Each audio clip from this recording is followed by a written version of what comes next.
ई radio India प्रस्तुत करता है चुनावी चौपाल।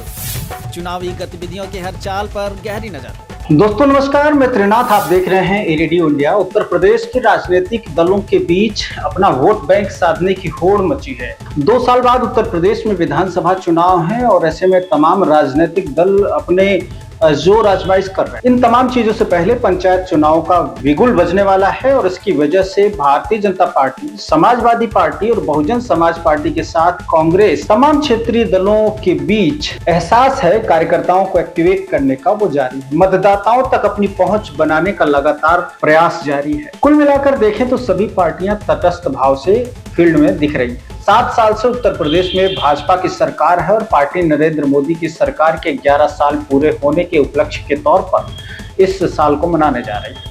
मंगलवार शाम को मोदी सरकार के 11 साल पूरे होने पर भाजपा ने लखनऊ में बड़ी बैठक आयोजित की थी। जून के पहले पखवाड़े से भाजपा मतदाताओं के बीच पहुंचकर मोदी सरकार की उपलब्धियों का मतदाताओं के बीच बखान करेगी।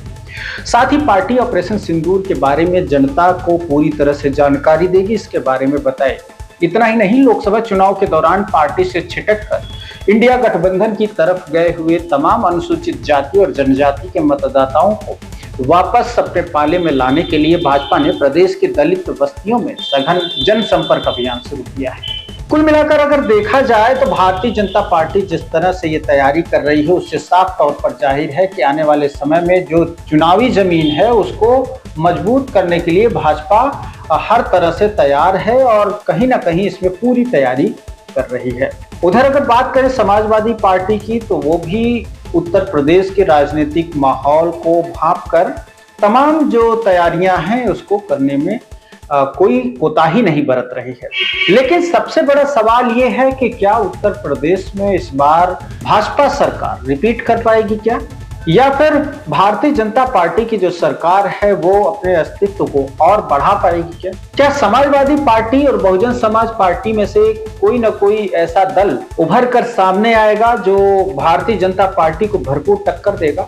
आज की वीडियो इसी पर होगी और इसी के बारे में बातचीत करेंगे। तो साथियों, अगर समाजवादी पार्टी की बात करें तो इस पार्टी ने भी मतदाताओं तक अपनी पकड़ को मजबूत बनाने के लिए तमाम तरह के हथकंडे अपनाना शुरू कर दिया है। सपा के प्रवक्ता और विधान परिषद सदस्य राजेंद्र चौधरी ने बताया कि सपा ने बूथ कमेटियों को धार देनी शुरू कर दी। बूथ कमेटियों के साथ ही पीडीए की पंचायत की भी की जा रही है ताकि पिछड़ा, दलित और अगलों की जो समाजवादी पार्टी की रणनीति है उसको बखूबी अंजाम दिया जा सके। लोकसभा चुनाव में बहुजन समाज पार्टी के पारंपरिक वोट बैंक में सेंधमारी कर समाजवादी पार्टी ने 37 और कांग्रेस ने 6 लोकसभा सीटों पर शानदार जीत दर्ज की थी। इंडिया गठबंधन की इस जीत ने भारतीय जनता पार्टी को उत्तर प्रदेश में सख्ते में डाल दिया था। फिलहाल भाजपा लोकसभा चुनाव में उत्तर प्रदेश में मिली करारी शिकस्त से पार पाने को हर सूत्र आजमाने के लिए तैयार बैठी है।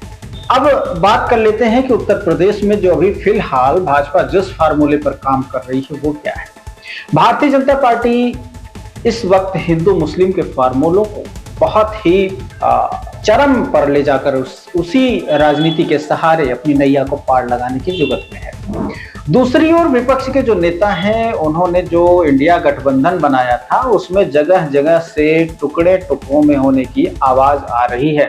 क्योंकि ऐसा है कि उसमें तमाम जो नेता हैं अलग अलग कैटेगरी के, अलग अलग पार्टियों के, उनमें सभी लोग अपने आप को शीर्ष नेता मानते हैं और जो इस गठबंधन में शामिल और नेता हैं उनको अपने से कमतर आंकते हैं। ऐसे में एक बड़ा सवाल ये सामने आ जाता है कि भाई इन सभी चीजों में, इन सभी राजनीतिज्ञों में चौधरी कौन बनेगा?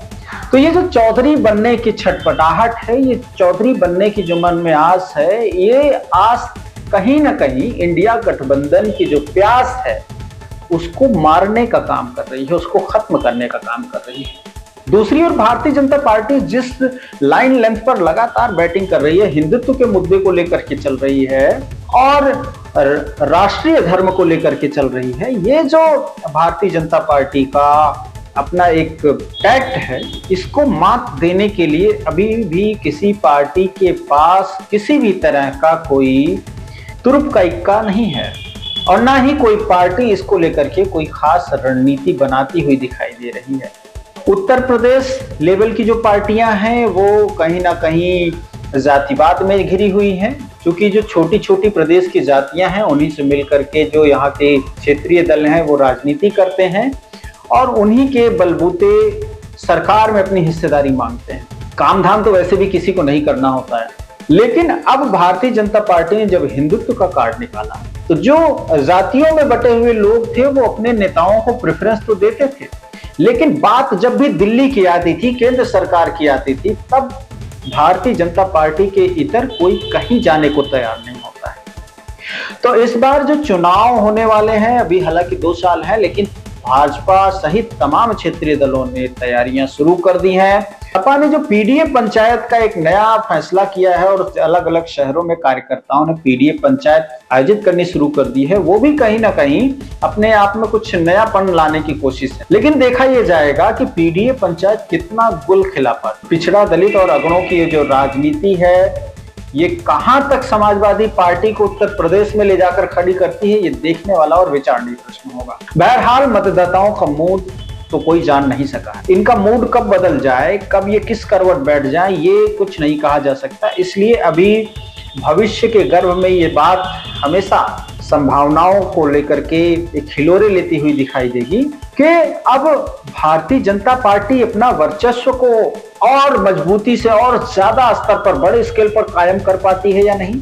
और दूसरा सवाल ये होगा कि जो यहाँ के विपक्ष की भूमिका निभाने वाले दल हैं, क्या वो भारतीय जनता पार्टी की तमाम नीतियों के विरोध में कुछ नया और कुछ मजबूत और कुछ तार्किक सवाल खड़े कर पाएंगे क्या? बहरहाल कमेंट बॉक्स में अपनी राय अवश्य दीजिए कि क्या उत्तर प्रदेश में कुछ नया होने वाला है या उसी पुराने फार्मूले पर एक बार फिर से योगी बाबा बुलडोजर के साथ रिपीट हो जाएंगे। हमें देखने के लिए बहुत बहुत शुक्रिया। यूट्यूब पर देख रहे हैं तो सब्सक्राइब कीजिए, फेसबुक, इंस्टाग्राम और लोकल ऐप पर फॉलो करना ना भूलें। धन्यवाद।